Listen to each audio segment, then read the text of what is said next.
Hey guys, it's Jonathan from Woodland Gear of mywoodlandgear.com, and today we're going to get up close and personal with the Condor Bushlore. So grab your gear, let's get ready for our next woodland adventure.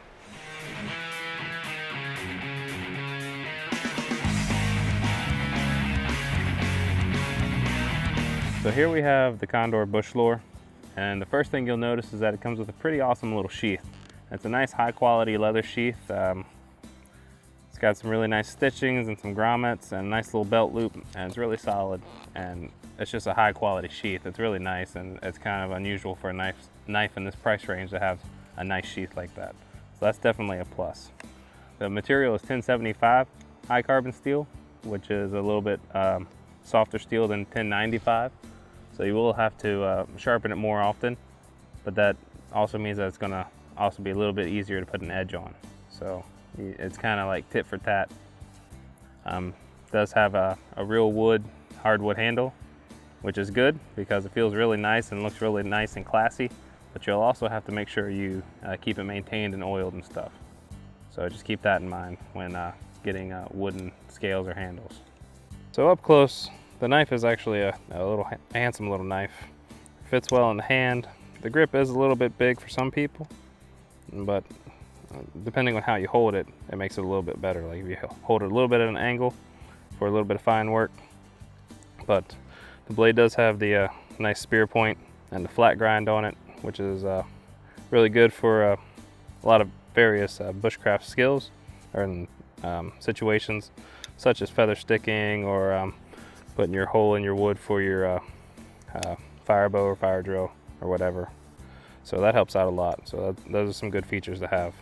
But we'll go ahead and compare it to a couple other similar sized knives, because if a lot of you folks are looking at these from Amazon, and the pictures don't do them justice. They're a little bit beefier, a little bit hulkier than the Amazon pictures leave you to think. And we've all seen the Mora. This is the companion, 1095, and this is the Bushlore. So they're not really that much different in size. The Mora is a little bit shorter, maybe an inch and a half shorter, but the real difference is in the blade profile. You can see that there. The top one here is the Bushlore, and the bottom is the Mora, and we got some beefiness there. Now it's not too thick. It's not too thick to do a lot of the finer work.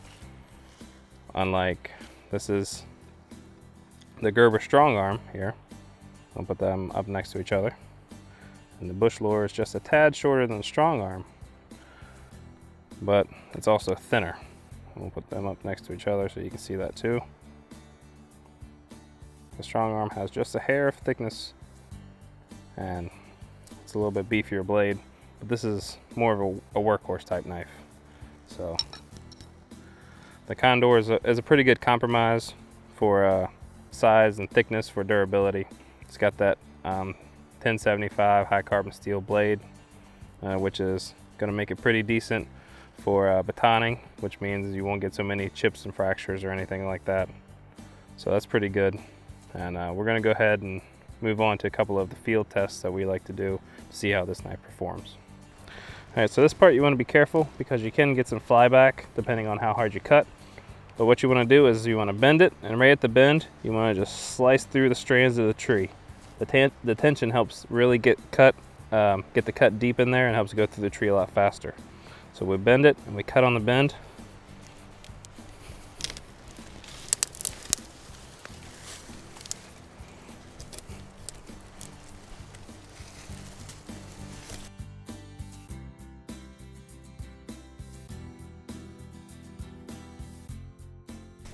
And that's how you take, an inch plus sapling with just the knife. Majority of people worry about how it handles the hardwood, but majority of the tasks I do out here in the woods, I use green wood for its ease of use. And most of the stuff that you're going to be doing out here only needs to last a couple days anyway. So just make short use of this fresh green wood, and then peels off this bark like it's nothing. And then what you're left with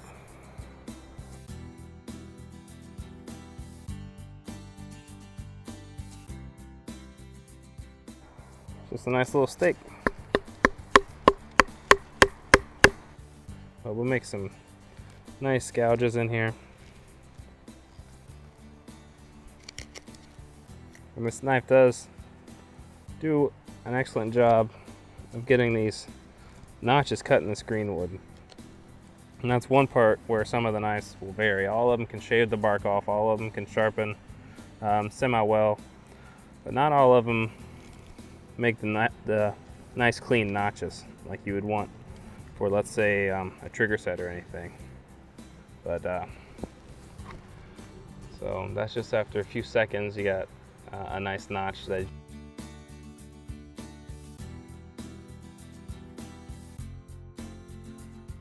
you can use to tie on cord for your tent, for a stake or anything. A little bit more working in there, make this a little bit more shallow, and you'd have the beginnings of a nice half of a trigger set for spring snare.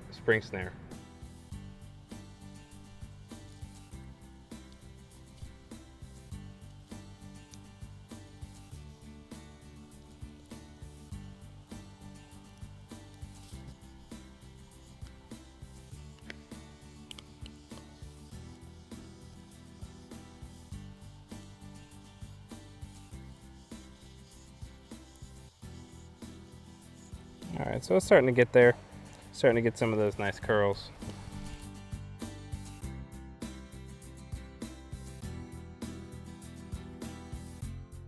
Up in there.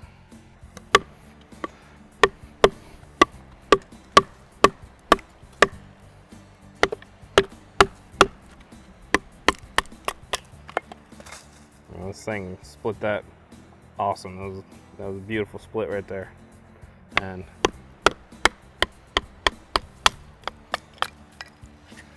keep on going. Once it gets smaller, it just gets easier and easier. And this is where you go to use your knife. Keep going smaller and smaller. Get your thin little pencil size pieces like this. And then you can keep splitting them down or cutting them up. And that's where your really good tender will come from.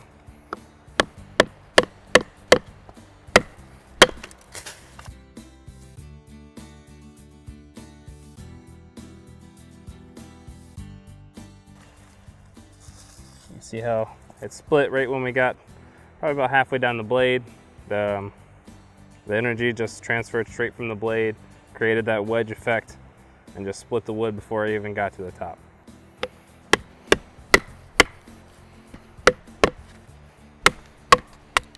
See now, pretty much finished. I can tap the tip if I wanted to, but I don't need to because we're pretty much done at that point.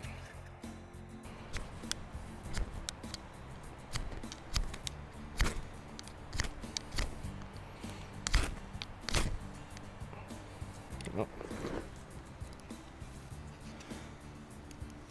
And we got it. It doesn't take a lot.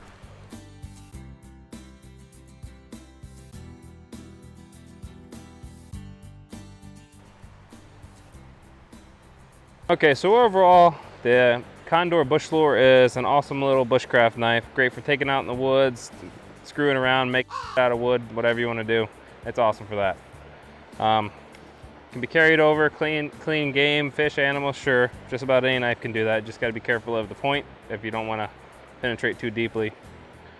But in you know, $40, $50 price range, this is an awesome little budget-friendly bushcraft knife.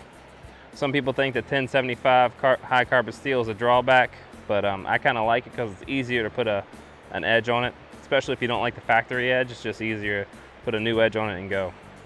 If you've never worked with 1075 carbon steel before, it's not really that much different than 1095. You just have to sharpen it a little bit more often. All right, so with that, that's going to be it for today's video. If you enjoyed our video, make sure you give us a like, comment down below, or subscribe to our YouTube channel where you can find more videos just like this one.